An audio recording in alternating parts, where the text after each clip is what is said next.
Pak Jordan, saya kasih data terus Anda bahas sama Bang Juma ya. Bapa, Putra, dan Roh Kudus gimana menjelaskannya itu Pak? Nanti arahnya kita tahu nih. Coba Pak Jordan. Oh ya, Bapa, Putra, dan Roh Kudus ya. Yaitu berbicara tentang ada satu yang berperan sebagai Bapa, yaitu sebagai perencana yang mengutus. Kemudian yang satu itu menjadi anak, menjadi utusan. Iya. Begitu. Dan Roh Kudus kita tahu bahwa itu adalah roh. Gitu. Iya. Silakan Bang Juma. Ya, gimana ini yang saya bilang cocok ketemu Herdi ini Bang Jordan ini. Bang Jordan, kalau di Islam itu Tuhannya laisa kamitslihi syai', tidak serupa dengan makhluk dan tidak akan pernah menjadi makhluk. Itu di Islam, Bang. Nah, ada hal yang menggelitik di sini di kitab saudara, ini pengajaran orang-orang yang dinarasikan di dalam Al-Qur'an barusan, bahwasanya sebagian dari mereka mendengarkan firman dari Allah tetapi mereka kemudian merubah firman itu. Nah, ini Filipi 2 kalau enggak, iya Filipi 2 nomor 7 nomor 6. Ya betul udah 6 sampai 8. Iya betul. Nah di situ dikatakan begini, yang walaupun dalam rupa Elohim tidak menganggap kesetaraan dengan Elohim sebagai milik yang harus dipertahankan, melainkan telah mengosongkan dirinya sendiri. Jadi dia kosongkan dirinya sendiri, lalu mengambil rupa seorang hamba dan menjadi sama dengan manusia. Ini yang tidak menganggap kesetaraannya dengan Elohim dan tidak mempertahankan kekuasaannya sebagai Elohim, melainkan mengosongkan diri. Ini siapa ini, Bang? Ya Yesus lah di situ. Ya, nanti setelah belum jadi Yesus dia. Oh iya. Nah ini sebelum menjadi Yesus ini siapa ini? Itu dikatakan oleh Yesus sendiri, sebelum Abraham aku telah ada. Itu Yohanes 8 ayat 58. Ya, berarti yang turun menjadi manusia mengosongkan dirinya sendiri dan tidak lagi menyetarakan dirinya dengan Elohim, itu adalah Elohim. Iya, sesembahan. Ya Elohim, pencipta langit dan bumi. Iya.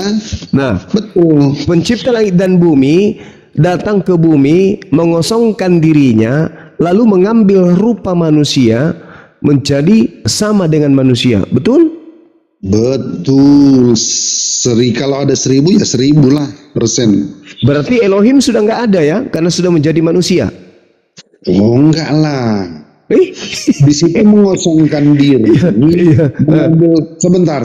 Kata mengosongkan diri bukan berarti bahwa Elohimnya itu hilang. Nah, ini mengosongkan diri. Perubahan. Ini mengosongkan diri ya, Bang. Ngerti Gurunda. Aku ngerti Gurunda. Jadi gini ya Pak Jordan ya. Jadi silakan. di sorga itu ada cangkangnya Tuhan ya. Cangkang Tuhan gimana? Saya belum mengerti pertanyaannya. Lah ketika kosong yang tinggal apa gitu loh. Kan ini Bapa di sorga nih, Elohim di sorga. Dia mengosongkan diri. Nah, berarti kan ada diri yang kosong di sorga, kan gitu? Iya enggak? Ya. Itu kalau manusia kan gini Pak Jordan. Kalau manusia kan mayat ya. Kalau misalnya manusia kosong itu artinya manusianya mayat gitu. Karena udah kosong. Nah, kalau Tuhan ini namanya apa nih? Elohim nih namanya apa nih? Nah, itu aku udah kasih contoh. Oh ya, gitu. Jadi kita lihat saja ya, ketika dia jadi manusia, apa kekuasaannya hilang? Loh, bukan kekuasaannya kan turun. Nah, kekuasaan ini meninggalkan apa? Tunggu, meninggal. Maksudnya kuasa apa yang dimaksud? Apakah maksudnya dia ketika jadi manusia kemudian segala atributnya itu nggak berfungsi, maksudnya itu? Bukan, kan gini, ini ada Elohim di sorga, dia mengosongkan diri menjadi manusia. Jadi semua kuasanya kan dia boyong tuh. Pas dia menjadi manusia, di sorga sisa apa? Di sorga. Sisa apa? Oh. Sisa apanya Elohim? Cangkang atau apa? Nah gini, tunggu. Kita lihat dulu ketika Elohim ini kan, ketika dia di sorga, tunggu. Ketika dia sorga, berarti dia tidak berkuasa di bumi. Hah? Iya, karena Bapak katakan tadi kan, ketika dia menjadi manusia, berarti kosong di sorga, kekuasaannya hilang. Mengosongkan diri itu artinya apa? Mengosongkan diri. Mengosongkan diri kita lihat dulu ayatnya ya. Kata mengosongkan diri dalam Ya, ayat nanti itu gantian. Sebentar dulu. Yang dikosongkan itu apa? Filipi 2 nomor 6. Iya yang tadi bagus tuh contohnya yang di live comment tuh. Ini ada bungkus kopi saset. Nah, kopi sasetnya dalamnya dituang. Nah, itu mengosongkan sasetnya kan gitu. Nah, kalau Elohim mengosongkan diri, sisa apa tuh di sorga tuh? Nah, gitu. Kita lihat dulu dari apa? Filipi 2 tadi kan. Kita lihat dulu yang dikosongkan itu apa, gitu kan. Nah, ya. Saya nak kita diskusikan di sini. Sip. Yang walaupun dalam rupa Allah tidak menganggap kesetaraan dengan Allah itu sebagai milik yang dipertahankan, melainkan telah mengosongkan dirinya dan mengambil rupa seorang hamba. Jadi lawan daripada hamba adalah Tuhan kan, penguasa. Jadi itu, coba lihat di dalam ayat 7. Iya, Tuhan penguasa. Hubungannya sama mengosongkan tuh apa? Iya, tentang kata di sini kan dia sebagai penguasa dalam arti ada kan Tuhan dan hamba. Ya. Tuhan lawannya hamba kan? Tuhan dalamnya hamba. Lawannya hamba. Oke, terus? Nah, itulah yang dia kosongkan sebagai Tuhan, penguasa. Itu yang dikosongkan. Maksudnya apa sih? Allah itu kan maha kuasa. Kan? Harus guru bahasa Indonesia masuk kalau gini nih Res nih. Iya, Pak Guru. Bingung. Ya, guru bahasa Indonesia nih. Nih, kalau Pak Jordan dengerin. Kalau manusia mengosongkan diri ada dua kemungkinan. Kalau dia tidak jadi mayat, dia tidak waras atau tidak punya akal. Kalau manusia mengosongkan diri. Tapi kalau Elohim mengosongkan diri, menurut Anda, dia menjadi manusia non Elohim. Betul apa betul? Kalau kita lihat di dalam ayat ini, tunggu ya. Kita lihat tentang lawan kata daripada hamba. Elohim kosong, Pak. Elohim kosong yang mau dibahas. Apa maksud Elohim kosong? Elohim kosong, Elohim kan kita tahu sesembahan.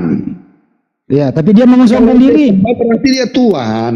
Gini Pak Jordan, Elohim mengosongkan diri menjadi manusia. Pertanyaannya, apakah manusia ini masih ada Elohimnya atau non Elohim? Oh, itu pertanyaannya. Nah, itu dari tadi. Oh, ya. Nah, sekarang ketika dia menjadi manusia, apakah Elohimnya kosong? Berarti kalau sudah dikatakan sebentar dulu. Waktu Elohim menjadi manusia, apakah manusia ini masih ada Elohimnya atau non Elohim manusia ini? Oh iya, pertanyaannya di situ. Kalau sudah menjadi manusia berarti dia manusia kan? Oh, oke, dapat dia. Jadi murni Yesus adalah manusia, tidak ada unsur dui ngaturnya Bang Joma. Lanjut, selesai. Nah terus yang kosongnya apa Bang Handi? Ngapain repot-repot pakai kata mengosongkan diri? Ya itu nama kamu plaza aja ya. Tunggu. Gue pengen yang kosongnya itu loh. Iya, di sini yang dikatakan di situ kan kaitannya dengan hamba loh. Jadi jangan kita mengartikan mengosongkan Elohimnya di sini kemudian kita menarasikan tentang apa-apa semuanya itu. Kita lihat di alur ceritanya di situ. Alurnya apa tuh? Nah, itu dikatakan di situ adalah hamba kan. Ah, Nah, ketika dia menjadi hamba berarti dia dari sananya apa? Lawan dari sananya daripada apa? hamba. Lawan daripada hamba kan. Tuan. Sebenarnya ini res, Iya, ini betul. data Filipi ini Pak, data Filipi ini sebenarnya ini data doktrin yang sulit untuk dijelaskan kepada orang yang berakal. Iya, Kalau ini kita mau, tembak balik ke mereka iya. ini. Kalau mau langsung gini aja, Elohim ini mengutus Yesus ke muka bumi. Itu yang Pak bagus. Tapi kalau di Filipi Elohim mengosongkan diri menjadi manusia. Ini bahasa tidak baku.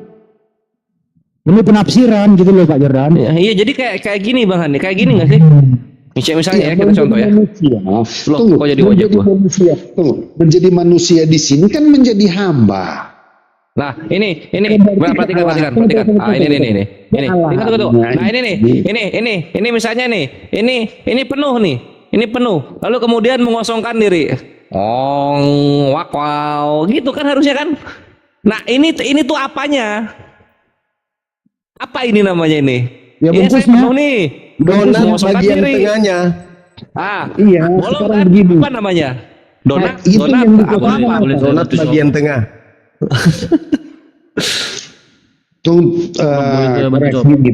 Pak Kores gini. Kita lihat apa yang dikosongkan, air kah? Pertama air. Kalau di dalam gelas, air kah? Air yang berisi kopi kah? Air yang berisi susu kah? Air bercampur dengan gula kah? Kan tadi dikatakan cuma air. Tapi kalau di dalam ayat ini secara spesifik mengatakan tentang apa? Kok bener-bener praktek nggak bener lu? Tentang, aduh gimana ini Pak Andi ini? Kenapa biasanya agak alim ini Pak Andi ini? Kok Enggak. saya sementara kan di sini? Ya udah kita skip aja di situ dulu ya. Kita beri Bang Juma dari tadi loh. Bang Juma ditanggapi dulu deh ini. Biar kita pindah satu langkah lagi Bang Juma. Silakan.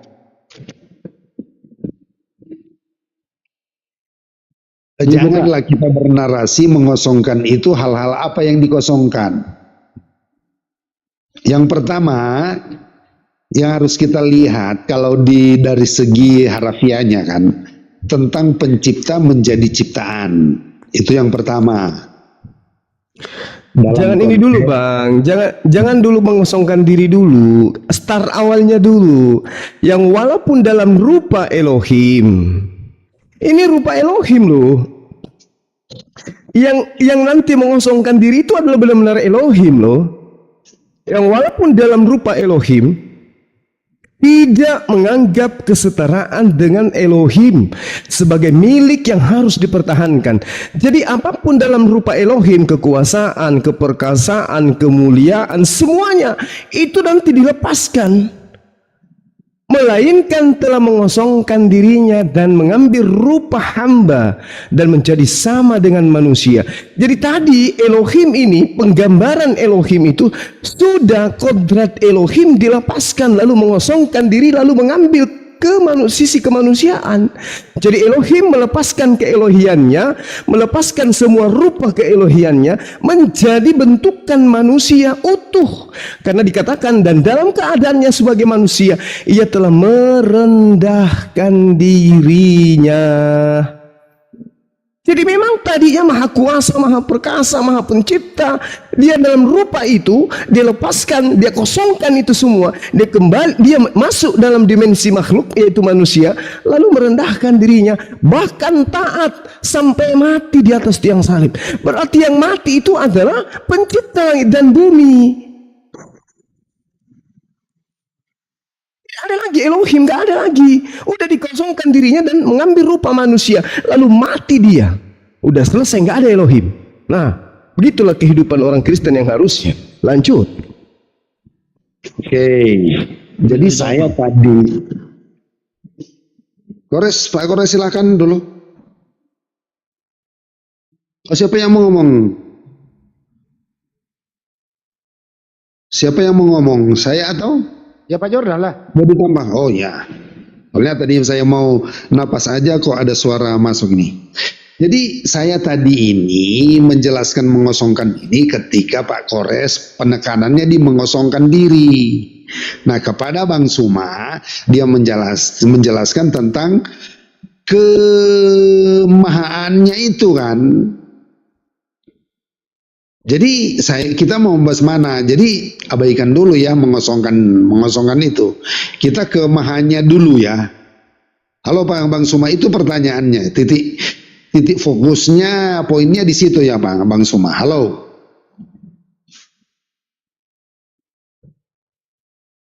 Iya bang, saya sambil jogging bang. Betul tuh. Ada. Jadi benar. Yang mengosongkan diri itu adalah Dia yang maha kuasa lagi maha perkasa. Kan konsep Kristen itu apa yang Allah mau, itulah yang jadi. Allah itu maha kuasa. Kalau Dia mau jadi manusia, maka Dia jadi manusia, kan itu poinnya di Kristen. Kalau misalnya Tuhan dikatakan tidak bisa menjadi manusia, apa alasan orang Kristen? Berarti Tuhan tidak maha kuasa. Nah, kemahakuasaan inilah yang kemudian menjadikan Tuhan Elohim itu menjadi manusia, mengosongkan semua kemahaannya, melepaskan semua kemahaannya, lalu kemudian mengosongkan dirinya, mengambil rupa hamba sama seperti manusia. Lalu bukan hanya sampai di situ, Dia merendahkan dirinya. Dia taat sampai mati, bahkan taat sampai dia mati di atas tiang salib. Nah, benarlah konsepnya Herdi, bahwa Tuhan itu cuma satu, yaitu Yesus. Karena Tuhan yang satu itu melepaskan kodratnya dari ilahi menjadi setara dengan manusia. Jadi Tuhan yang Kristen itu pernah tidak ada, karena menjadi manusia selama 33 tahun. Merendahkan dirinya bukan hanya sebatas manusia, tapi mati selama 3 hari. Itu makanya Tuhan itu cuma satu. Sekali Tuhan itu satu menjadi manusia, ya sudah. Ketika Dia menjadi manusia, tidak ada lagi Tuhan, karena Dia dalam kodrat manusia. Dia sudah mengosongkan keilahiannya menjadi manusia, udah selesai. Jadi Kristen adalah agama yang mengajarkan bahwa alam semesta ini pernah kehilangan Tuhan. Demikian. Oh ya. Ada tadi narasi agak benar sebenarnya. Tetapi perlu diketahui bahwa ketika Dia menjadi manusia, Dia di sini Dia tidak menggunakan kekuasaannya itu loh. Kan saya kaitkan tentang kemahaannya itu sudah dapat diwakilkan dengan kata sebagai hamba. Karena sebagai Tuhan kekuasaannya kan, kalau Dia punya kalau Tuan tanah ya, Dia kan punya kuasa, Dia perintahkan begini-begini. Nah itu kan Dia tanggalkan, ingin menjadi sebagai apa? Sebagai hamba, katakanlah pekerja di sana. Nah itu sudah jelas. Jadi saya tidak akan membantah itu kalau itu mengosongkan.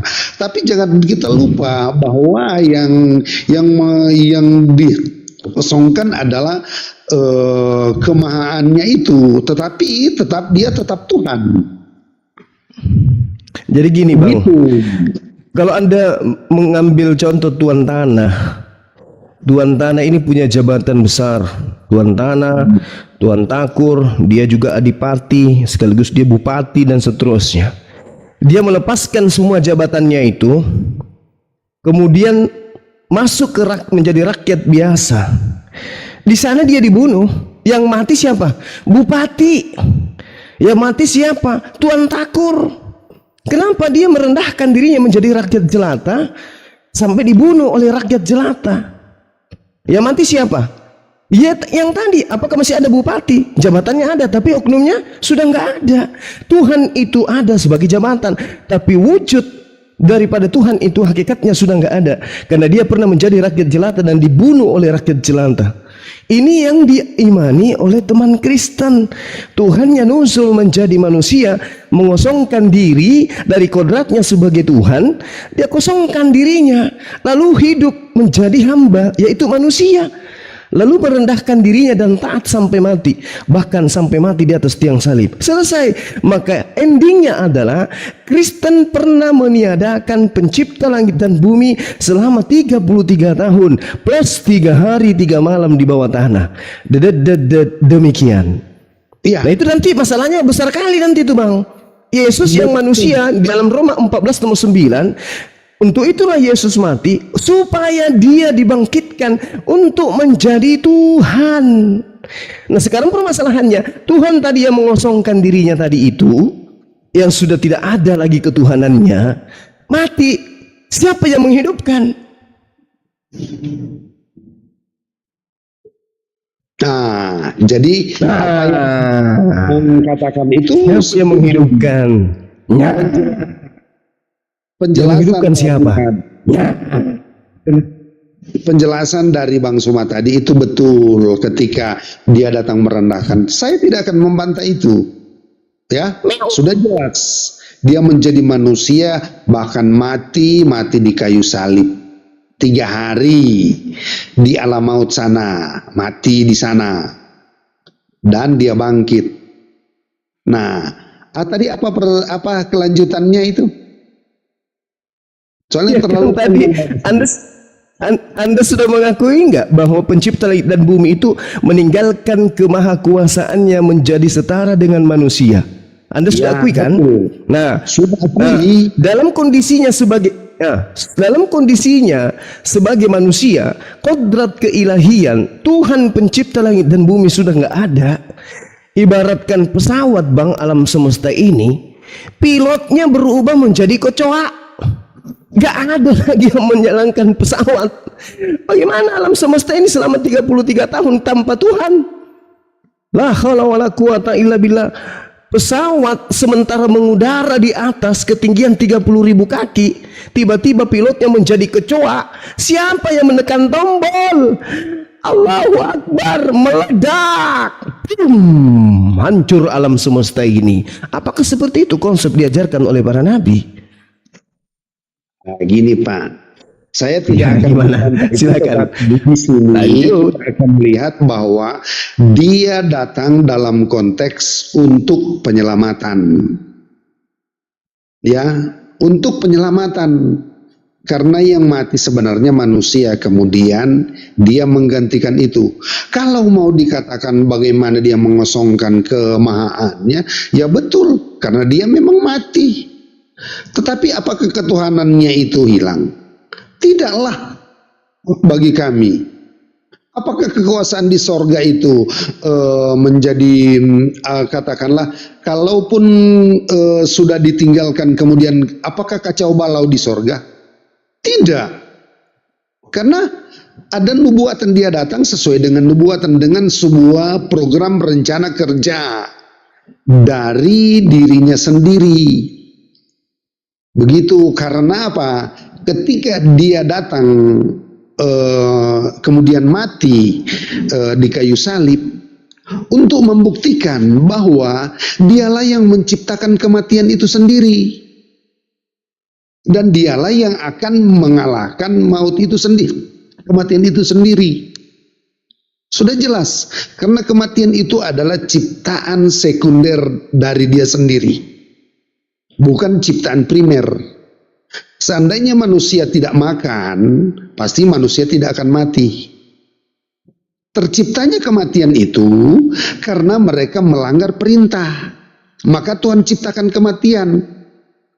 Karena mereka sudah mati, bagaimana caranya supaya manusia itu hidup? Maka dia datang sendiri.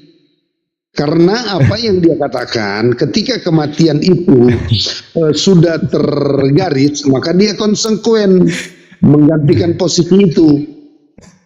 Begitu. Allahu Akbar.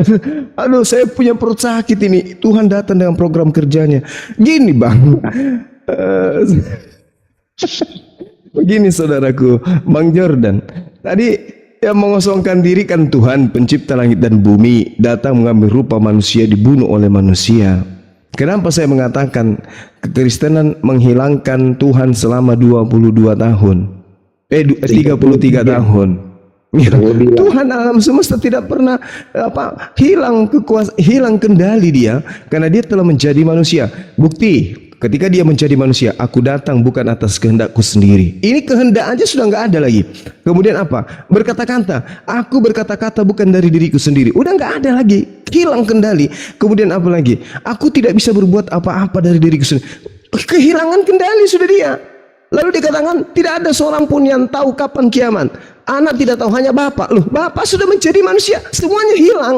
Dan kita bisa lihat dalam Kolose 2 nomor 9. Sebab dalam dialah, dalam Yesuslah berdiam secara jasmani.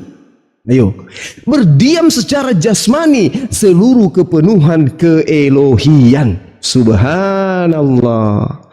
Jadi jasadnya Yesus itu bukan hanya rohnya, jasadnya Yesus itu adalah Elohim itu. Jadi yang nete itu adalah Elohim. Yang makan dan disuapin dan diceboin itu adalah Elohim. Kolose 2 nomor 9 saling menguatkan dengan Filipi 2 6 sampai 8. Astaghfirullahaladzim, ya Allah ya Karim. Berarti yang keluar dari rahim Maria itu benar-benar adalah Elohim. Yang nete adalah Elohim. Yang ditampar diludahi tentara Romawi, yang digantung di atas tiang salib, benar-benar Elohim. Yang dibunuh, yang dicabut nyawanya di atas tiang salib, Yohanes 19 nomor 30, yang minum anggur lalu mati menyerahkan nyawanya, adalah benar-benar Elohim. La haula wala quwata illa billah. Alam semesta ini pernah kehilangan Tuhan selama 33 tahun plus 3 hari. Pesawat yang sedang ada di atas ketinggian 30.000 kaki, kehilangan pilot berubah menjadi kecoa. Apa yang terjadi? Gedum! Pesawat meledak, alam semesta ini musnah seketika. Gimana ini Bang Jordan? Apa konsepnya yang salah, atau Tuhannya yang salah program kerja, atau gimana ini? Kayaknya ada yang harus dapat nilai error ini nanti, apa? Karena program kerjanya tidak berjalan, tidak sesuai dengan riset lebih awal. Masya Allah. Silakan Bang Jordan. Ya, saya tidak akan membantah apa komentar Bapak. Betul sekali itu. Betul. La haula wala quwata illa billah. Kalau begitu kita aja teman-teman kita tepuk tangan, utamanya yang dibawa. Masya Allah. Ya betul. Karena dia memang mati kok. Tapi bukan mati sia-sia, Pak. Ada maksud. Itu yang dikatakan tadi bahwa dia datang bukan atas kehendakku sendiri. Itulah yang dikatakan bahwa memang sudah ada rencana dia datang. Dia datang dengan suatu garis. Dan dia tidak boleh melewati garis. Dia harus sesuai dengan garis, sesuai dengan nubuatan, sesuai dengan rencana. Begitu. Yang intinya di situ adalah garis keselamatan untuk manusia. Itu aja. Abang, bagaimana mau memberikan keselamatan kepada manusia sementara dia sendiri pemberi selamat itu mati, berubah menjadi makhluk selama 33 tahun. Sudah begitu dia mati, meledak dia. Nah, Gimana mau memberikan keselamatan? itulah pergantian. Betul itu, Bang. Betul dia mati. Bang Andi lanjut, Bang Andi. Jadi di sini ada pertukaran ya. Kan ketika manusia jatuh dalam dosa kan mereka harus mati. Nah, ada rencana Allah untuk menyelamatkan supaya manusia itu hidup, maka ada satu cara menggantikan siapa yang mati.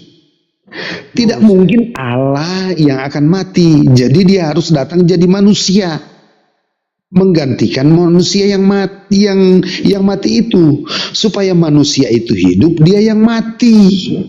Itu Betul kata analoginya Bang Joma. Bupati, jadi bupati ini tidak dia apa namanya ya?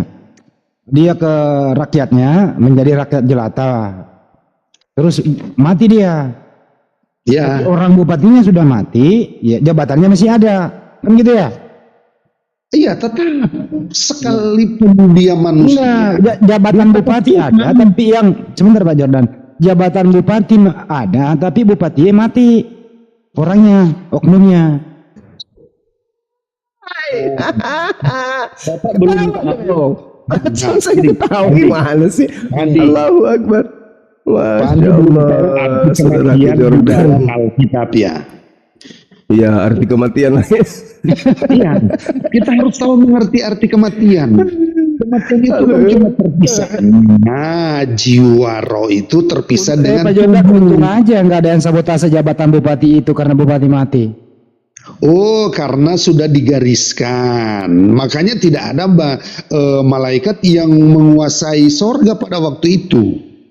Kosong surga ya, turun ke dunia semua ya. Tidaklah, ada kerubim, serafim, ya mereka masih di sana, Michael di sana. Oh, menjaga juga di sana. menjaga tahta Elohim ya. Tapi Elohim nggak ada. Dia di dunia. Ya karena memang dia jadi manusia. Ya. Kan? Itu sudah jelas. Memang di dalam Filipi itu kami tidak mau menyangkal, malah kami bersyukur, Pak. Kami Itu yang nggak ada Pak Jordan, itu nggak ada yang sabotase loh. Iya, makanya tidak bisa. Karena apa? Dia kan ketika menjadi manusia kan dikatakan di situ apa? Segala kekuasaan di langit dan di bumi telah diserahkan kepada Dia. Iya. Itu. Ya, artinya ya Elohim, jabatan Elohim itu masih ada. Tapi yang menjabat Elohim mati di muka bumi kan gitu. Kematian kan bagi mungkin ajaran Bapak itu sesuatu yang finish ya. Ibarat Akhir dari kata, segalanya. contoh nih ya, saya kasih contoh lagi nih. Ada negara yang namanya Burundi gitu ya. Mohon maaf nih ya.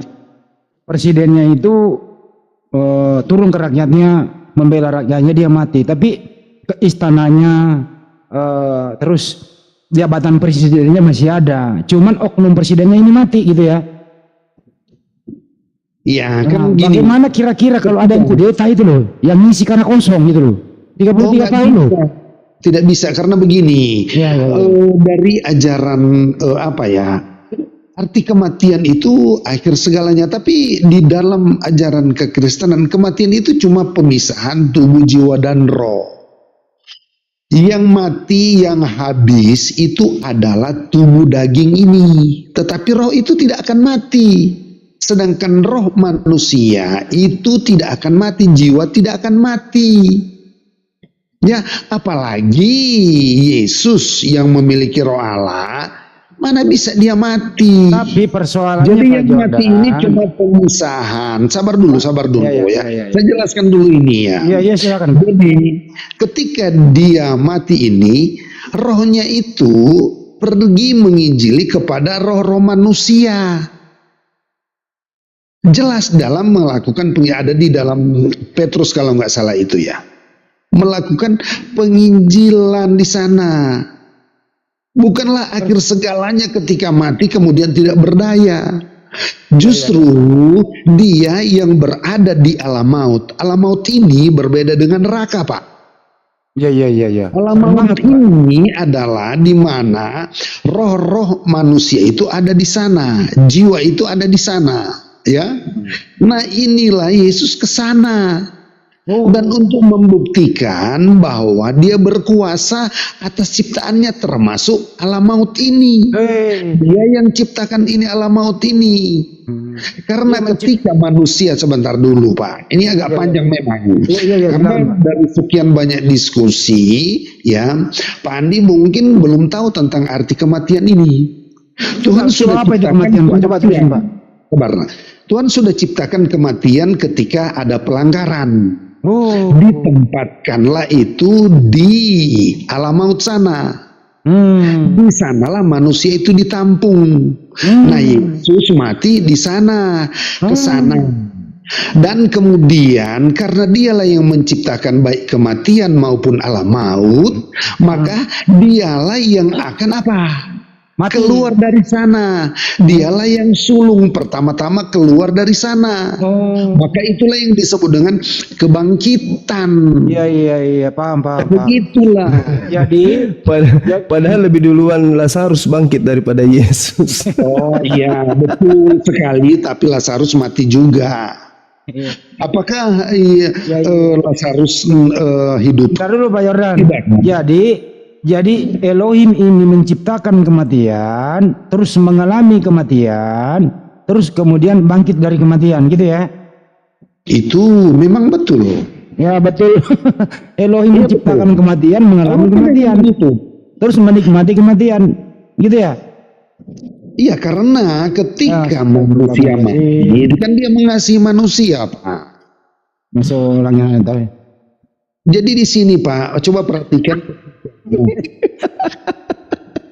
Masa bilang gitu Mas Ulang, katanya Mas Ulang anaknya orang merasai.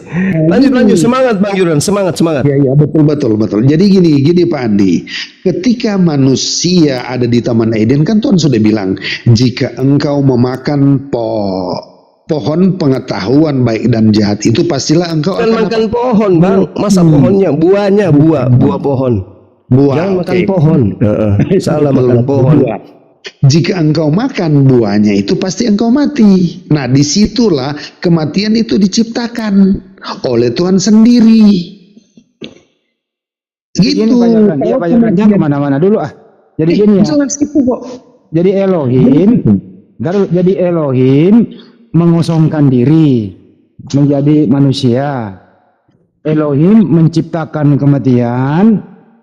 Saat dia menjadi manusia, dia ikut mati bersama dengan ciptaannya, gitu ya, dan menikmati ciptaan kematiannya itu. Kemudian dia bangkit lagi, kembali menjadi Elohim. Menikmati. Jangan katakan nah, ada seperti itu menikmati. Turun ke alam. Apa ya? Merasakan. Ya turun, kata di dalam bahasa Alkitab dikatakan turun ke alam maut. Gitu. Turun ke alam maut. Jadi berarti di bawah kuburan itu ya?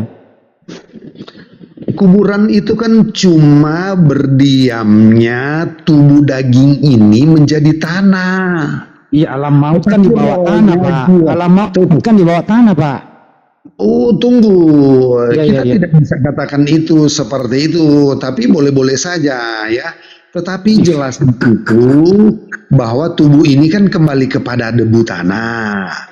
Iya. Tetapi jiwa roh itu ke alam maut.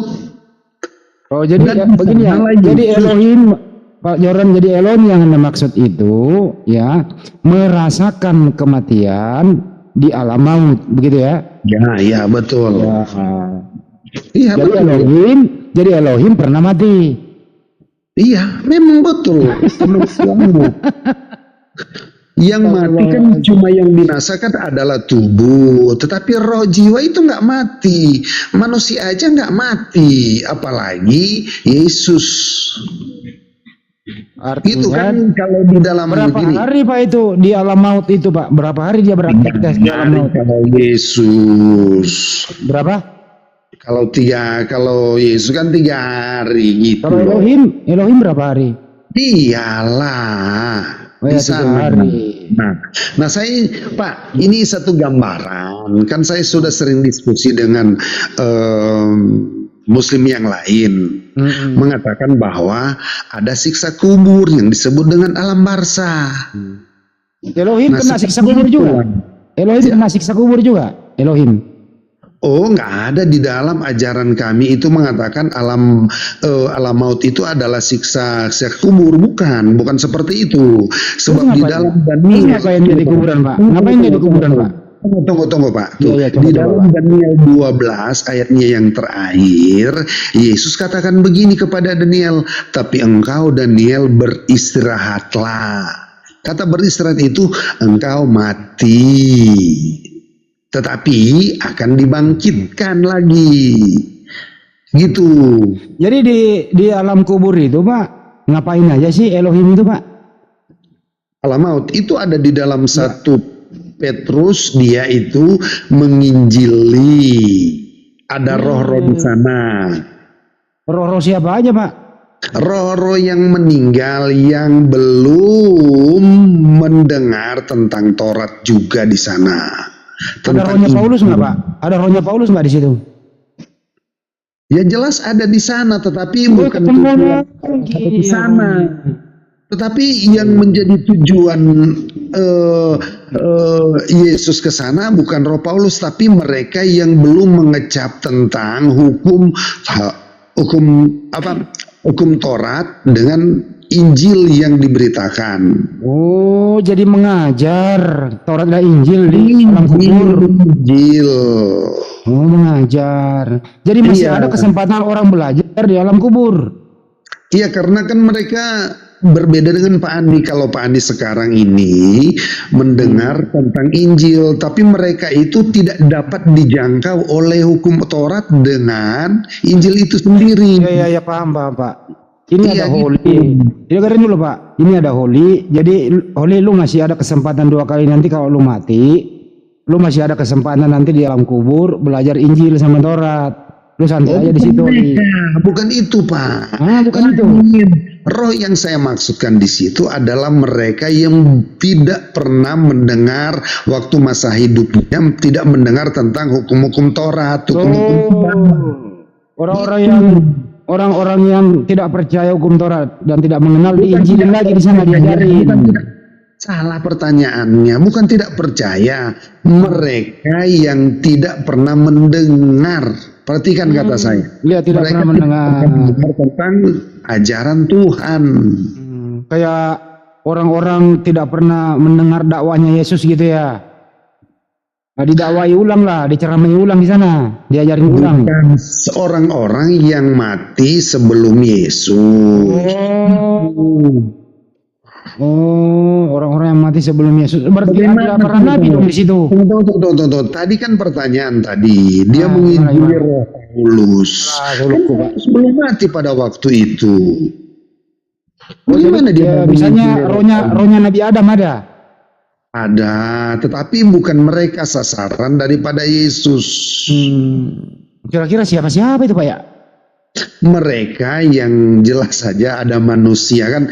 Coba kita lihat ketika di dalam Kejadian kalau nggak salah ya, ada keturunan di sana. Ya, misalnya ini, rohnya ini, Pak. Tunggu. Sebelum air bah. Iya. Oh, iya. Sana, salah satunya sebelum air bah. Jadi orang-orang yang tersapu air bah di situ ya, karena mereka nggak mau mendengar gitu ya. Gini Pak, jarak antara Adam dengan Nuh, ketika Adam jatuh dalam dosa sampai Nuh itu ada kurang lebih 1000 tahun. Oh, Nah, ada nggak rohnya ini, Pak? Sabar dulu, saya belum. Iya, Pak. Jadi orang yang di zamannya Nuh itu mereka sudah mendengar Injil. Kan manusia pada waktu itu umurnya berapa? Iya. 100 berapa? Berarti ada orang yang umurnya dari Adam sampai sebelum Nuh lahir. Mereka lah yang termasuk yang diinjili gitu. Jadi gini, Pak Yordan, ada nggak rohnya tentara Romawi yang Algojo itu juga, Pak? Oh ya, kan mereka belum ada, tetapi kan pada waktu itu mereka belum mati. Yesus sudah di sebelah dua. Iya, nggak ketemu dia ya, Pak ya? Iya, nggak ketemu, kan mereka masih hidup. Iya juga ya. Iya, jadi sebenarnya ketika mereka menyalibkan Yesus, mereka sudah sementara melihat Injil itu sendiri. Gitu, Pak. Di dalam alam roh itu kan ada makan minum tidur istirahat gitu, Pak? Nggak ada ya? Tidak dijelaskan seperti apa di dalam Alkitab. Iya. Kalaupun ada, mungkin saya belum menemukan, Pak. Tapi yang jelas di sana ada aktivitas belajar mengajar ya, Pak ya? Jangan ngarang, Pak. Andi sayang, janganlah ngarang. Ya Gitu kan loh. tadi menginjili, Pak, itu kan mengajar. Oh ya betul, tetapi kan itu cuma di zaman Yesus. Iya, waktu itu 3 hari, Pak, ada proses belajar mengajar gitu. 3 Cuma hari di di dalam kubur. sana lah. Iya. Apalagi? Sesudah itu, Pak. Jadi sesudah itu orang-orang di alam kubur itu, di alam maut itu terselamatkan dong karena udah diketemu yang namanya Yesus 3 hari gitu ya. Ya bagi yang menerima kan tidak ada penjelasan apakah mereka menerima atau tidak. Oh, berarti ada roh juga yang membangkang di sana. Ya, Ngapain saya belajar kan sama lu? ada. Orang Iya. udah jadi roh gitu ya. Mungkin ada, tetapi kan tidak dijelaskan. Nah, kalau saya menambahkan berarti saya menambahkan juga, nggak bisa. Bang Jordan. Ya. Ini, pada saat alam semesta ini kehilangan Tuhan, dia menjadi manusia Yesus. Nah, Siapa yang mengatur kehidupan yang ada di Indonesia, di Nusantara? Indonesia belum ada pada waktu itu, Iya, Pak. alam lain selain di Yerusalem. Bukan berarti ketika dia menjadi manusia, kemudian kekuasaannya itu di dalam, perhatikan, kita perhatikan dulu tentang Tadi sudah dia kosongkan dirinya, Bang, menjadi setara, menjadi manusia, menjadi jasad, Kolose 2:9. Nah, siapa yang mengatur kehidupan yang ada di India? di India pada waktu itu, seandainya ada pada waktu itu ya. Ya memang ada kan, karena ada lebih duluan Hindu daripada Yesus. Siapa yang mengatur kehidupan di India? Nehi beri cakatum berajahe. Nah, yang mengatur orang hidup di sana siapa? Ayo Bang, semangat. Bang Suma, iblis aja punya kekuasaan, gak berani mengambil tahta ketika Yesus turun jadi manusia. Iya, maksud saya siapa yang mengatur, siapa yang mengatur, siapa yang mematikan pada saat Tuhan pencipta dan bumi jadi manusia. Gitu loh maksud saya, Bang.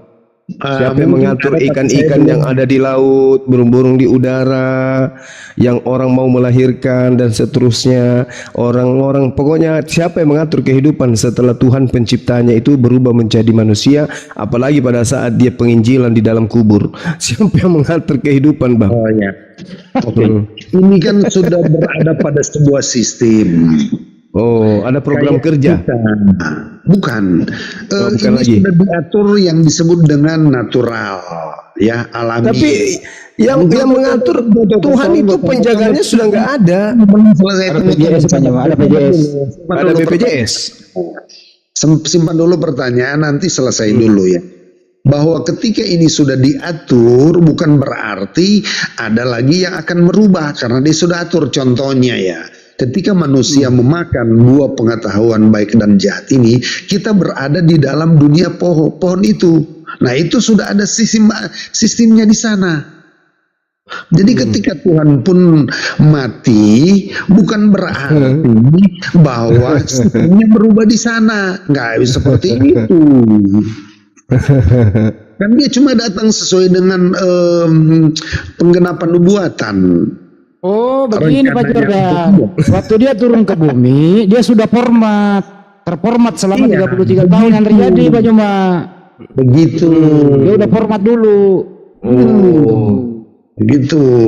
Jadi iblis saja yang apa ya, yang katakanlah punya kuasa. Contohnya dia sempat mengambil anak-anak daripada Ayub. Bang Handi aja. Dia nggak bisa mau menduduki sorga. Bang Handi aja yang ikut, aku nggak ikut-ikutan. Tunggu. Sabar dulu. Sama malaikat Michael aja dia nggak mampu. Michael Apalagi sama kerubin, serafim, Jackson. Enggak, Bang Handi aja yang ikut-ikutan mengiyakan, aku enggak. Bang Handi aja. Di setting. Di dalam kitabnya orang Yahudi, Bang, di Mazmur ya, Mazmur 121. Di situ dikatakan Tuhan penjagamu adalah Tuhan yang menaungimu di sebelah tangan kananmu. Sesungguhnya tidak terlelap dan tidak tidur penjaga Israel. Ini siapa ini, Bang? Yang tidak tidur apalagi mati. Ini ada oknum lain yang mengambil tahta Yesus Elohim yang jadi manusia ini. Gimana ini, Bang? Oh, jangan dulu Bapak mau kawinkan ya antara ayat itu dengan kematian. Ya. Nah, kan pada saat Tuhan berubah menjadi manusia Elohim, ternyata ada yang menjaga Israel, dan penjaganya itu tidak terlelap dan tidak tertidur apalagi mati. Ia takkan membiarkan kakimu goyah, penjagamu tidak akan terlelap. Betul. Nah, siapa? Ini siapa ini? Ini siapa? Itu ayat apa itu? Ini sudah ada yang ngambil Elohim, sudah ada yang ngambil, Bang Handi. Ada yang ngambil. Ada yang sabotase. Ada yang sabotase, Bang Jordan. Oh, udah ada ya. Ini abangku sayang, ini abangku sayang. Ada yang sabotase. Wah. Ayat itu harus ditempatkan di posisi bangsa Ada Israel. yang kudeta Elohim. Ada yang kudeta, ada yang mengambil alih. Bagaimana Bang Jordan ini? Jangan-jangan Bang Jordan ini juga jelmaan daripada ini, jelmaan Yesus bukan Bang? Jangan-jangan loh. Janganlah berkata begitu. Jangan. Kita ini cuma manusia biasa. Tapi gini, ayat itu jangan dicoba. Mana tahu Bang Jordan pura-pura tidak mengaku supaya tidak dilempari batu sama orang. Aduh, gimana? Aku ini sangat bersyukur aja Tuhan sudah sayang saya. Iya betul Karos, betul. Lanjut Karos. Ini jangan mencopot ayat kemudian dibenturin ketika Yesus gitu. Itu kan pada waktu penyertaan Tuhan kepada bangsa Israel. Bukan kudeta, bukan. Tidak ada ya. Kudeta gimana lagi? Jadi tidak ada ya yang yang akan menyentuh Israel karena mereka itu sudah dijanjikan sebuah negeri dan akan mendudukinya dan Tuhanlah akan menjaga. Namun kalaupun mereka memberontak ya menyalahgunakan aturan-aturan yang ada, mereka itu dihukum dan dihukumnya kemana? Kepada pembuangan. Jadi Nah, Tuhan, tunggu bang. Jadi bagaimana Tuhan mau menyatakan dirinya sebagai penjaga Israel sementara mereka memberontak? Maka Tuhan hukum. Dengan cara Tuhan menjadi makhluk. Lain itu sebelum ini bang. Abangku sayang mencoba tentang bangsa Israel. Masalahnya pertanyaan ini mau dinyatakan seolah itu berlaku di zaman Yesus sementara Bang Jordan cuma berlaku untuk bangsa Israel kalau mereka berada di tanah perjanjian itu. Bang Jordan sebelum naik ke sini berapa botol Bang? Berapa botol tadi di topi miring sebelum naik? Aku enggak menyentuh Pak. Aku nak mau menyentuh itu. Cuman dipakai cuci muka. Kalau untuk kesehatan, ya sedikit kita aja. Sedikit aja. Tapi saya tidak disentuh. Tapi kalau untuk kesehatan sedikit aja. Bang Handi coba ini narasinya disimpulkan Bang Handi, habis itu ditanya sama teman kita Bang Holly dan juga Tanpa Batas, apakah mereka mengerti tentang penjelasan saudara kita Jordan, karena ini sangat mengedukasi kayaknya. Silakan Bang Handi, tolong Bang. Ya. Tapi kita sudah berapa jam ini ya? Baru 6 hari Pak, belum 7 hari, sehari lagi. Pandi, ada aja nih Pandi ini. Halo. Coba. Silakan Pak Andi. Ada yang mau ikut campur nggak nih? Silakan. Ada yang mau ikut campur? Silakan yang mau ikut campur. Ada nggak? Jangan bikin nasi campur. Nggak, maksud saya ada yang mau mungkin berbagi gitu loh. Ya tapi tinggal berapa pertanyaan, soalnya besok saya ada aktivitas ini. Jadi ini sudah larut Pak. Kita kan sering ngobrol. Jadi saya simpulkan ya Pak Jordan ya. Begini ya, bahwa Elohim itu mengosongkan diri, turun ke bumi, artinya oknum Elohimnya ini kosong di surga, dia ada di bumi. Tapi jabatan Elohim itu kosong, tidak ada yang ngisi. Nah, supaya dijaga jabatan itu tidak ada yang kudeta, dijagalah oleh yang Anda maksud tadi itu ya, kerubin apalah segala macamnya. Tapi tahtanya ada, penjabatnya nggak ada, karena dia turun ke bumi. Betul ya Pak Jordan? Ya, menjadi tapi terbatas. dari data yang dibawa Bang Juma ada yang kudeta loh. Hah?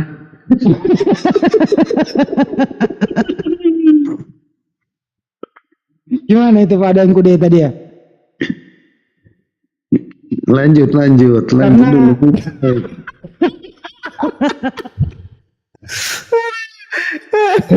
Disodorkan kepada teman kita Kristen yang lain, apakah kemudian mereka mengerti supaya mereka menjadi Kristen yang baik? Ya, ada Kristen di sini yang lain, Kristen ada. Dari tadi mereka manggut-manggut. Bang Holi dan Tanpa Batas. Mereka sangat paham dan rasa-rasanya pingin ke gereja terus setiap hari setelah mendengarkan khotbah dari Bang Jordan. Imannya Holi mereka ada- semakin kuat. Ya coba Bro Oli gimana Bro Oli? Lu dengar nggak tadi ya Bro Oli hiburan malam ini? Gua sudah bosan mendengar ini semuanya, jadi gua tutup telinga.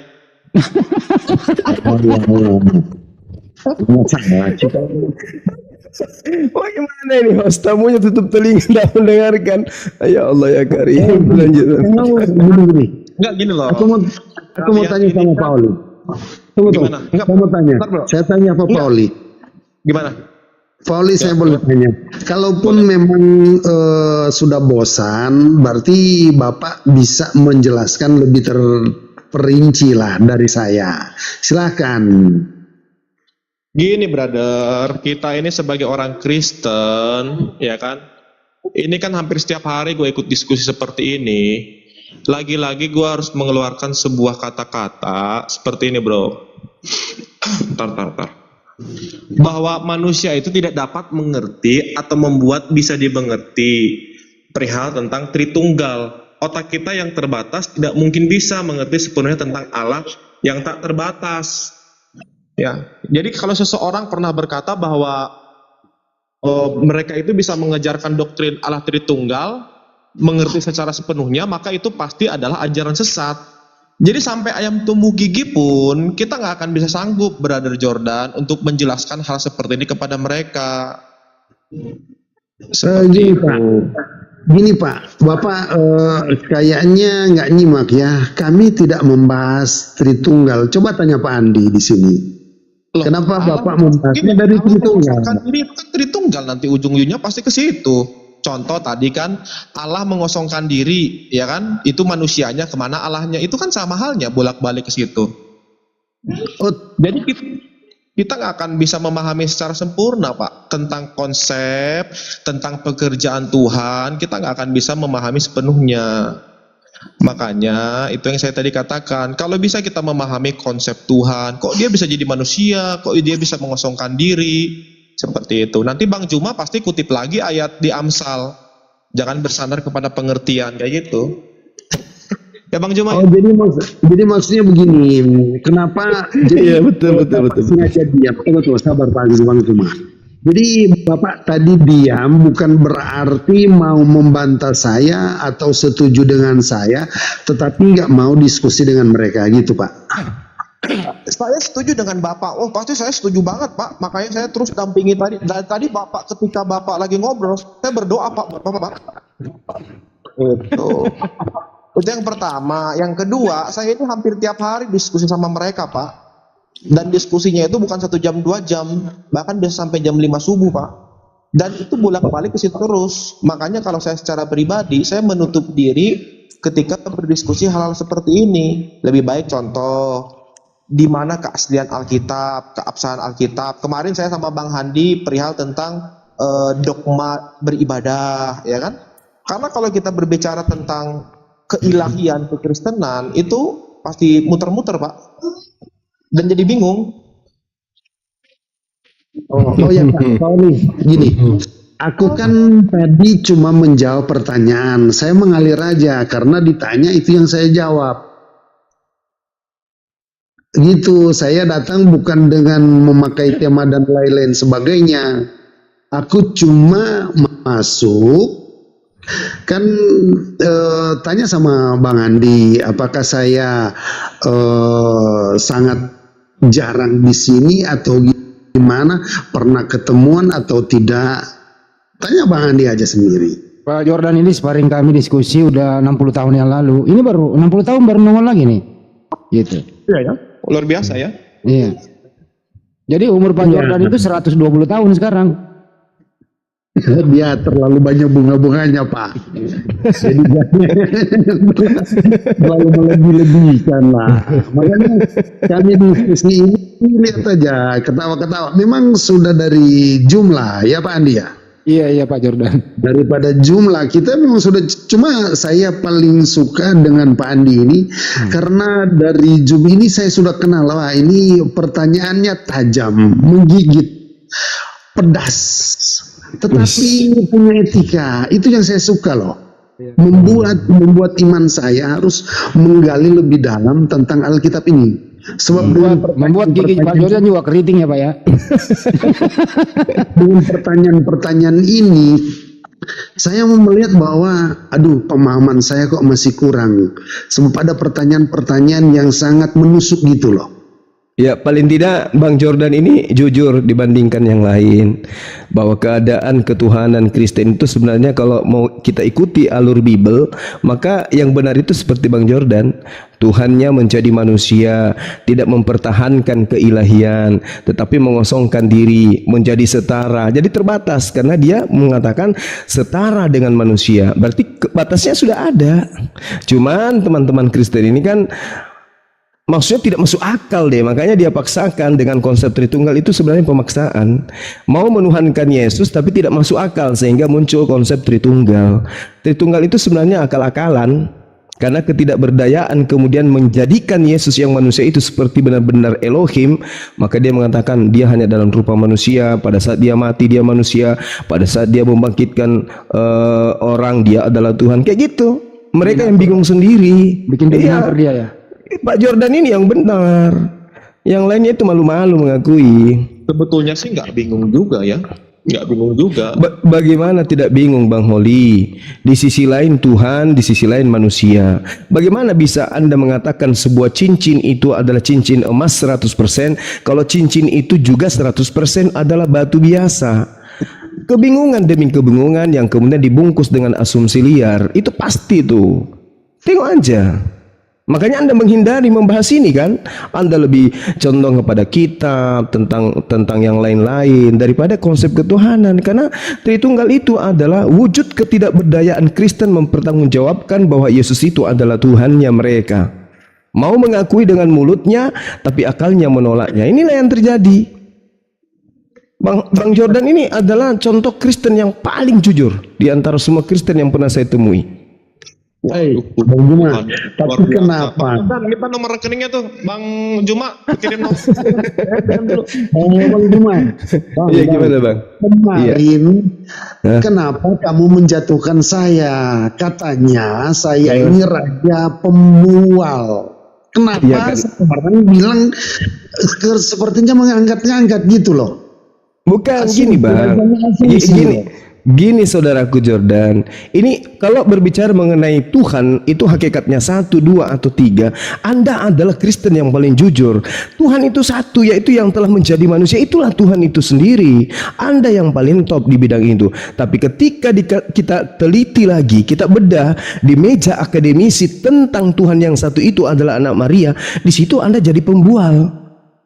Gitu loh Bang, karena tidak mungkin Tuhan mati dibunuh oleh makhluk, nggak mungkin.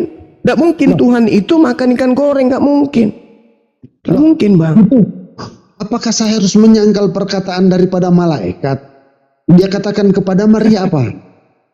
Hari Tuhan ini, salah lahir. kepada gembala-gembala.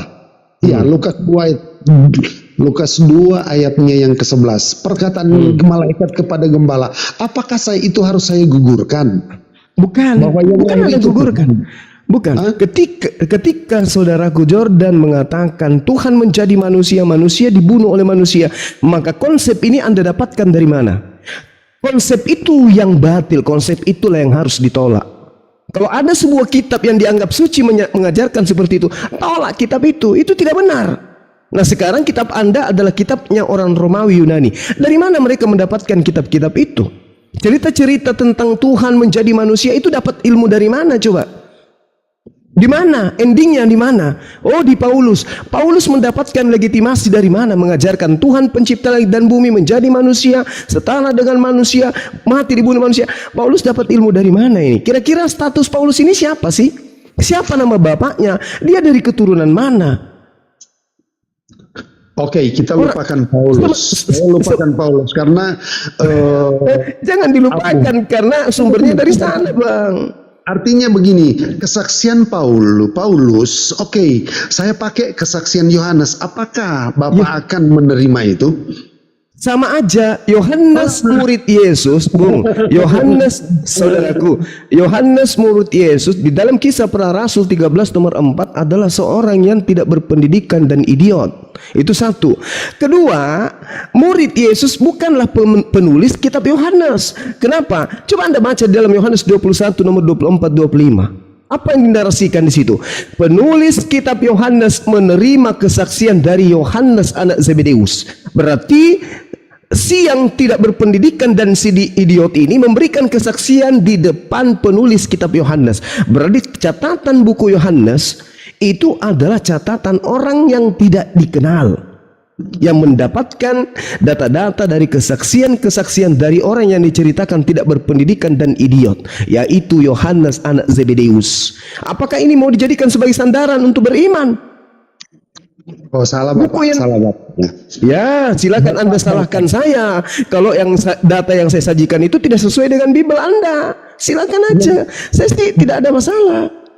Yang dikatakan di situ adalah juru tulis. Tetapi kalau Bapak baca di dalam Wahyu, itu perintah daripada Yesus sebagai anak domba. Mengatakan, tapi engkau Yohanes, ya, jangan meteraikan itu, tetapi tuliskan itu.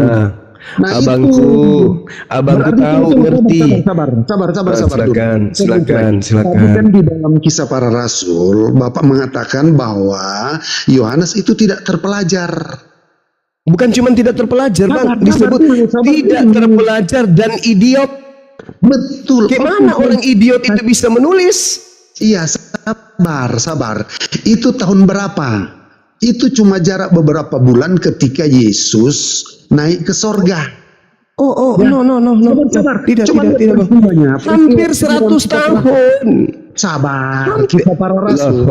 Kisah Para Silakan. Rasul itu pada waktu itu Yesus kan sudah naik ke sorga. Tinggal para murid dikejar oleh salah satunya Saulus yang ingin membunuh. Ahli-ahli Taurat juga ingin menangkap murid-murid. Dan disitulah mereka disidang oleh ahli-ahli Taurat kalau nggak salah itu. Kemudian mereka heran kenapa mereka ini murid yang tidak terpelajar, idiot, bodoh dan lain-lain sebagainya, kok pandai seperti itu. Oke, saya setuju. Nggak ada yang mengakui dia pandai, Bang. Janganlah menambah-nambahkan, jangan, tidak bagus. Oke, jadi yang jelas di situ kan mereka sesuai dengan ayat itu kan. Makanya Bang Jordan, saudara sebentar, saya belum selesai. Itu di dalam Kisah Para Rasul. Kisah Para Rasul dengan Wahyu itu jaraknya berapa tahun? Sehingga dikatakan 60 tahun kurang lebih. Di situ jelas bahwa Yohanes ini sudah tahu menulis. Jadi kalau di dalam Kisah Para Rasul itu cuma perjalanan hidup. Nah, di dalam kitab Wahyu dia sudah apa? Tuhan katakan di situ sebagai anak domba yang disembelih, dia katakan, engkau mau Daniel, tuliskanlah itu. Jangan meteraikan. Kalau di dalam Daniel dia katakan meteraikan itu karena akan dibuka di akhir zaman. Tetapi pada waktu Yohanes mendapat pewahyuan, dia katakan apa di sana? Jangan meteraikan karena itu memang sudah harus dibuka. Penggenapan nubuatan itu di akhir zaman sekarang ini sudah akan dibuka sekarang ini. Gitu, Bang. Jadi dikatakan sebagai dia tidak terpelajar itu dijaat pada waktu jaraknya cuma beberapa bulan barangkali dengan kenaikan Yesus gitu. Iya, Bang Jordan. Tapi yang perlu Bang Jordan paham, semua catatan-catatan yang dipegang Kristen hari ini, apapun sektenya yang mereka sebut sebagai perjanjian baru, tidak ada satupun dari kitab-kitab itu yang dituliskan untuk orang Yahudi. Nggak ada, Bang. Nggak ada. Sedangkan kalau berarti kitab itu murni milik orang Romawi dan Yunani. Lalu supaya sabar, gantian dong. Supaya kitab perjanjian baru milik Kristen ini dianggap sebagai firman Tuhan, maka diambil kitabnya orang Yahudi, lalu dikasih stempel di luarnya perjanjian lama. Orang Yahudi seketika mengetahui bahwa kitabnya diterjemahkan ke dalam Septuaginta, digunakan oleh kekaisaran Romawi, Orang Yahudi cuma senyum-senyum aja. Kenapa kitab Yahudi itu bukan terjemahan? Kitabnya praktisi Torah itu masih menggunakan bahasa yang sakral, yaitu bahasa Ibrani. Kalau orang Kristen Romawi Yunani mengambilnya dalam terjemahan Septuaginta, nggak ada pengaruhnya. Sama seperti umat Islam hari ini, ketika ada seorang penganut tokoh dari luar Islam mengambil terjemahan daripada Al-Quran, lalu kemudian dari terjemahan ke terjemahan mereka jadikan kitab suci EGP. Apa urusannya? Sama seperti agama di luar Islam yang mengaku Islam, ya, yang kita taruh aja seperti Syiah. Apakah umat Islam peduli dengan mereka mengambil Al-Quran? Tidak, karena mereka bukan bagian daripada Islam. Apalagi kalau cuma terjemahan yang diambil. Begitulah orang Yahudi memandang Kristen, dianggap sebagai bidat goyim. Bahkan Yesus sendiri menganggap kalian itu sebagai guguk. Maaf ini, maaf 1000 maaf. Itu fakta. Jadi kalau Anda membawa Daniel, orang Yahudi tertawa. Iki siapa ngambil kitab Daniel? Anda